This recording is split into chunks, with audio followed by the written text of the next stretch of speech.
Hi friends, ಇವತ್ತು ನಮ್ಮ ವಿಡಿಯೋದಲ್ಲಿ ನಾವು the great business man Ratan Tata ಅವರ ಬಗ್ಗೆ ಒಂದೆರಡು ಮಾತು ಮಾಡುತ್ತೇವೆ.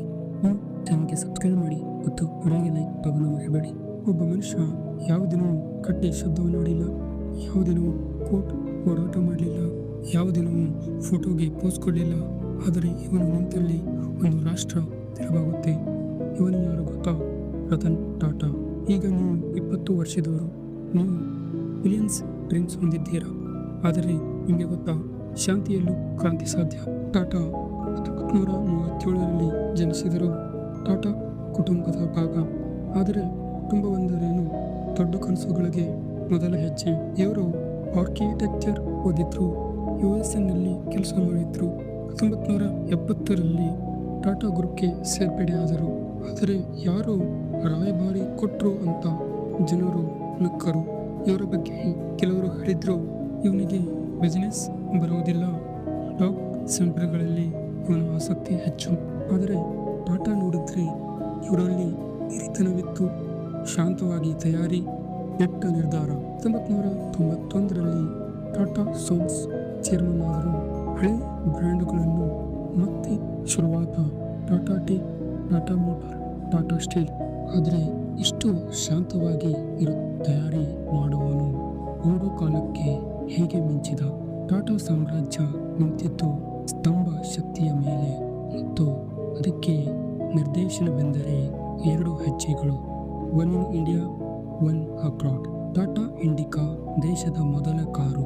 ಎಲ್ಲರೂ ನಕ್ಕರು, ಇವನು ಇಂಜಿನಿಯರ್ ಅಲ್ಲ ಅಂತ ಕೇಳಿದ್ರು. 1998ರಲ್ಲಿ ಟಾಟಾ ಇಂಡಿಕಾ ಮಾರುಕಟ್ಟೆಗೆ ಬಂತು. ಮೊದಲ ವರ್ಷ ಫೇಲ್ ಆಯಿತು. ಮಳಿಗೆಗಳ ಮಾಲೀಕರು ಹೇಳಿದ್ರು, ಹಿಂತೆಗೆದುಕೊಳ್ಳಿ. ಇವರು ಹಿಂತೆಗೆದುಕೊಳ್ಳಿಲ್ಲ. ಮಾರುಕಟ್ಟೆ ಕೇಳಲಿಲ್ಲ, ಆದರೆ ಭಾರತದ ಹೃದಯ ಕೇಳಿತು. ಕೆಲವು ವರ್ಷಗಳಲ್ಲಿ ಇಂಡಿಕಾ ಸಕ್ಸಸ್ಫುಲ್ ಆಯಿತು. 2007ರಲ್ಲಿ Tata steel British company Corus ಅನ್ನು ರಕ್ಷಿಸಿದರು. 2008ರಲ್ಲಿ ಫ್ರಾಡ್ನಿಂದ ಜಾಗ್ವಾರ್ ಲ್ಯಾಂಡ್ ರೋವರ್ ಖರೀದಿಸಿದರು. ಎಲ್ಲರೂ ಶಾಕ್. ನೀವು ಭಾರತದಲ್ಲಿ ಉಳಿತಾಯ ತೋರಿಸುತ್ತೀರು, ಆದರೆ ದುಬಾರಿ ಡೀಲ್. ಒಬ್ಬ ಶಾಂತ ವ್ಯಕ್ತಿ ಬ್ರಿಟನ್ನ ಐಕಾನಿಕ್ ಬ್ರ್ಯಾಂಡ್ಗಳನ್ನು ಕೊಳ್ಳುತ್ತಾನೆ ಅಂತ ಯಾರ ಕನಸು ಕೂಡ ನೋಡಿರಲಿಲ್ಲ.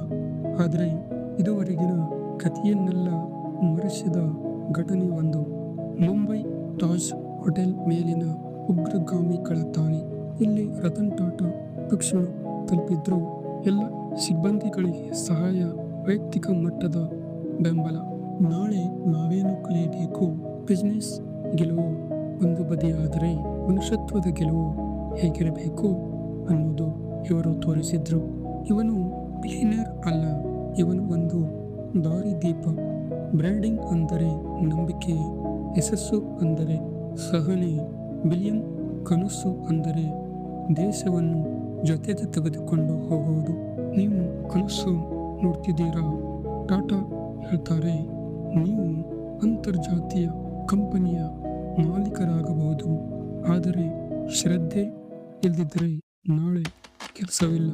ಶಾಂತ ಶಕ್ತಿಗೆ ಮೇಜಿನ ಬೆಲೆ. ಪಬ್ಲಿಕ್ ಸರ್ವಿಸ್ ಕೂಡ ಬಿಸ್ನೆಸ್ ಮಿಷನ್ ಆಗಬಹುದು.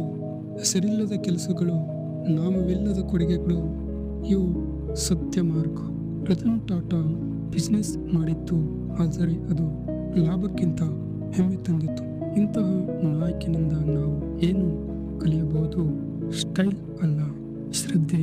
ಶಬ್ದವಲ್ಲ, ಶಕ್ತಿ.